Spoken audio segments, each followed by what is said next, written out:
In our last lecture, we explored the different types of memory that make up our cognitive toolkit. Today, we are going to delve into essential processes that allow us to take information from the world around us and make it a part of our long-term memory banks. Number 1. Encoding.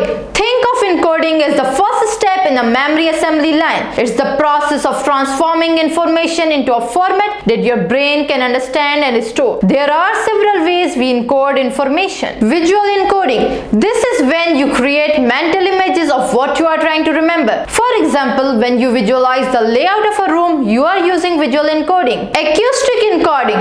This involves encoding sounds, especially the sounds of words. When you repeat a phone number out loud, you are engaging in acoustic encoding. Semantic encoding. This is the most effective form of encoding. It involves connecting new information to existing knowledge and meaning. For example, when you learn a new word, you might relate it to a synonym you already know. Number 2 is storage.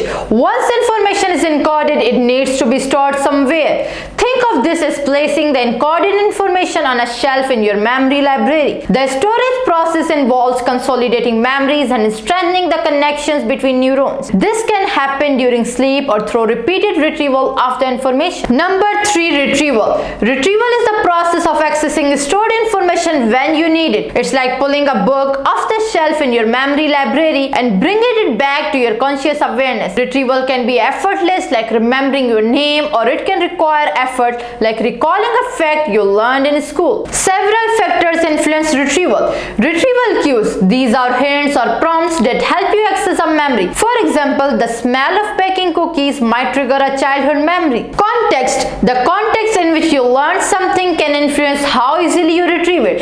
This is why revisiting a place you haven't been to in years can flood you with memories. State-dependent learning. Your emotional and physiological state can also affect retrieval. If you are in a similar state when you are trying to retrieve information as you were when you learned it, you are more likely to remember it. Key takeaways. Encoding is the process of transforming information into a format your brain can store. Storage involves consolidating memories and strengthening connections between neurons.